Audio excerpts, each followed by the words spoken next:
just like to offer a big shout out to Touchdown Digital, the sponsor of this week's video. Well, hello everybody, welcome back to the channel. My name's Glenn Selman and you're watching Sniper Photography. Today I want to talk to you about a subject which I think is just absolutely critical when it comes to our photography. Not only landscape photography, but macro photography, all different types of genres of photography. Portraits, wildlife. And this particular subject, I believe, is just critical to your success as a photographer. And that subject is light, but more importantly, how to use the light to our advantage when we're out taking photographs. Now, without light, there's no image. It's as simple as that. In this studio here, I've got 3 soft boxes happening, and without that, I'd be in complete darkness. So when it comes to outdoors, outdoor photography, especially landscape photography, it's super important for you to have the understanding of light, but more importantly, how to read the light. Because a lot of people don't really think about this, and it's a shame, because with the right lighting conditions, you can take some beautiful images. Now, people often say, and I've often, hear this quite often, oh, the light was poor today. Well, quite frankly, there's no such thing as poor light. It's just poor decisions. And you have to look at what's in front of you and use the available light that nature is giving us for that particular location. Now, during this video, I'll show you a few images that I took. And the first 3 images were taken around about 6 months ago, 8 months ago, and it was before a storm and after a storm. Now, if you can read weather patterns, which I think is just paramount, you can predict when bad weather is going to happen. And one of the great things about storm photography, or just before or just after, is the quality of light. Now, the ability to read light is just enormous. It's enormous. You really, with this type of photography, you really got to have the heart of a romantic and the brains of a scientist, because if you can understand weather patterns, particularly when it comes to light, you'll be far, far in front of everyone else when it comes to creating absolutely stunning images. And it doesn't matter what equipment you have, it's your understanding of how to use that equipment under the typical lighting conditions that we have with landscape photography. Now, this first image I'll show you, this was taken as a storm was brewing. This is in the Blue Mountains of New South Wales, not far from where I live. And I was perched up very, very high, a few thousand meters or feet. And I could see this storm brewing. I actually knew there was a storm coming because 3 days prior, and that goes into the planning like the video last week, 3 days prior, I knew that there was a storm coming from what the information was coming through. And I set the camera up, and this was the first shot that I took. And as you can see, the storm's brewing, and it was a fierce storm, which only lasted about 10 minutes, but it was absolutely gorgeous light. Now, sure, I could have fluked that, but I knew that the conditions were going to be like that because I'd studied 3 or 4 days prior, and it's so important that you do that because you've got to use the light. You're actually drawing with light, because that's what photography means, drawing with light. And as you can see in that image, it is a storm brewing, and it was a big one for about 10 minutes. Then after that, the storm, it stopped raining. There was still a bit of thunder and lightning, so I took shelter in a bit of a underhang rock and to get out of the way of the lightning. And I knew that after the clouds broke, or there was a gap in the clouds, these sunbeams, or what I call God's rays, appeared. Have a look at this shot. It's absolutely fantastic. I've actually printed this really large, and people that come into this home and my studio and business here, they're amazed by the light on it. And they always say, did you digitally manipulate that? I said, no, not really. I 90% in camera, 10% on the computer. They were the lighting conditions. And you can see the rays coming through the break in the cloud. There was just these holes in the cloud and the light comes straight through and was hitting the rock face to my left. Just absolutely spectacular. And then if we have a look at another one, then the clouds come over again, but I still had that brilliant, hot looking golden sun, because this was a sunset shoot. But as you can see, just absolutely fantastic. And another one here. If you have a look at that one, you can see that the storm's moving. It was moving south, and after that, it became quite clear. But for me to capture those images, you need to really study the light. You're using light to your advantage. Now I know there's different apps like Photometrics, and you've got other things around that you can download, which are good, but you're dealing with Mother Nature, and sometimes the apps don't get it right.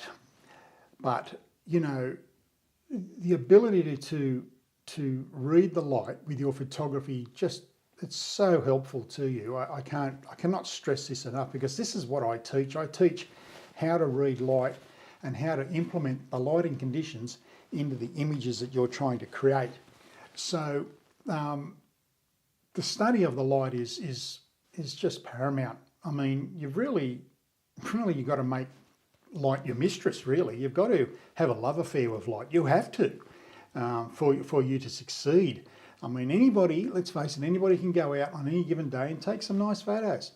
But if you're really serious about your photography, especially landscape photography, you've got to learn what light does and the priorities of light, the properties of light.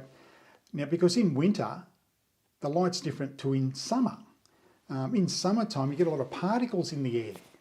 In winter, you don't get that. In winter, the sun is at a different angle, or the light, because when I mention sun, I'm talking about light. Here's another one here. I'll show you this one. This was at a different location about 3 days later.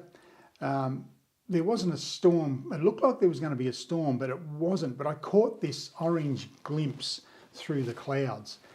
And once again, I knew that the conditions would be right through the previous planning of 3 or 4 days prior. If you can just, grasp the idea of learning how to read the light. I'll show you another one here. This was before a storm, this one, and this is Naranek. And once again, the golden rays are just absolutely outstanding. And I will say that these images you've just seen on this video have had very little editing. I'm not a big editor of images.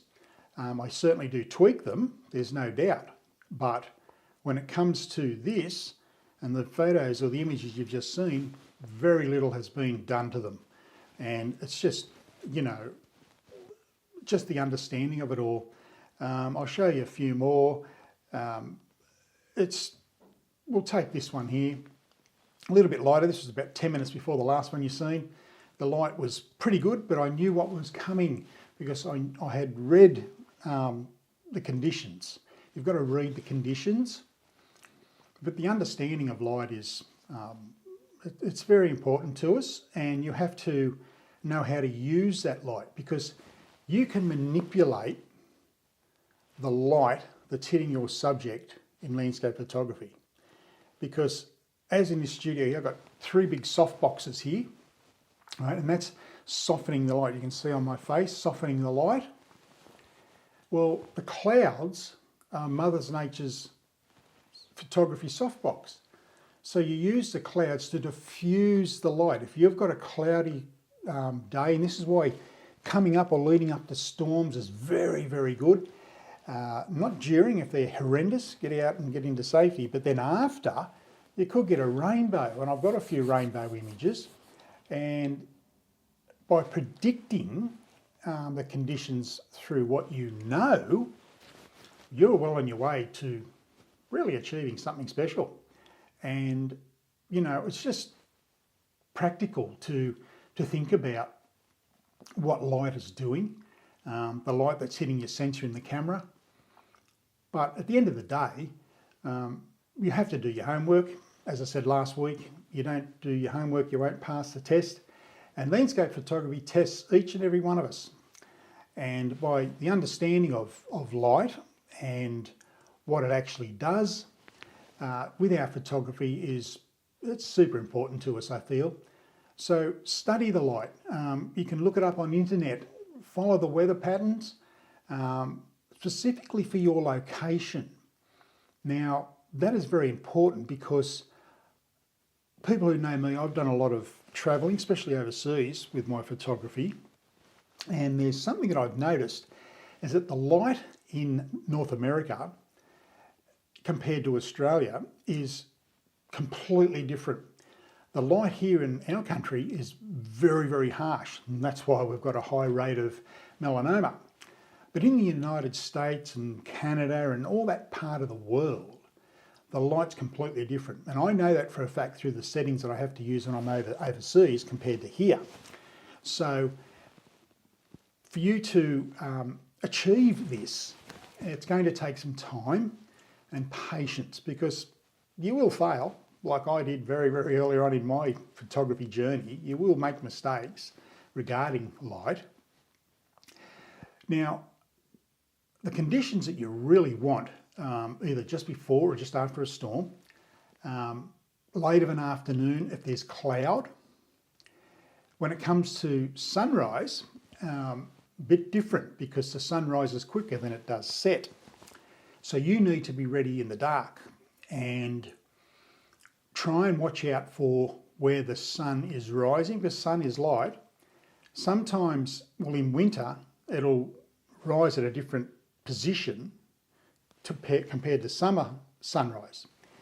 So these are the things you need. You can buy books on this, you can look online, you can study this, you can contact the BOM, that's the Bureau of Meteorology here in Australia, and they can give you all the information you need. There's plenty of help out there for you to achieve this reading of light, because you've got to read the light. You've got to make light your friend, and you've got to embrace it, and you've got to really love it, and you've really got to look at it and say to yourself, look, I think tomorrow or next week might be a great morning or great afternoon to go out and shoot some landscapes, because the light is just going to be perfect for what you need. So it's a very interesting subject, this. Very interesting. This is what I teach. I always talk about light. Photography to me is light, and it should be for you as well. So, but other than that, look, just study it. Just study the light and you'll be fine. If you've got any questions, please put them down below and I'll certainly answer them. But yeah, please give yourself the opportunity to really study light. As I said, get on the internet, BOM, you can call them up, send them an email. They'll give you all the information you need. They're very helpful. And also too, before we go, you want to look at the works of other great landscape photographers, especially the people that specialise in the sunrise and sunset rule. Because those people, you'll find, have studied this subject to the ounce of degree, and that way you can learn as well. Don't have to copy their work, but you can have a look at what they do, and they're very proud, like I am. I'm very proud of what I do, and I've shown some of these images, and I hope you like them, and I hope that gives you inspiration to get out there, study the light, make it your friend, and go out there and take some beautiful, fantastic images of a landscape. So that's it for another episode of Sniper Photography. If you're new here, feel free to hit the subscribe button and the bell next door so you don't miss any upcoming videos that I post. I try and post them once a week. And please make your comments known below. I always get back to you. And thank you for watching. But as I always say, be nice to yourself, family and friends, but most of all, you keep shooting, keep smiling. Bye for now.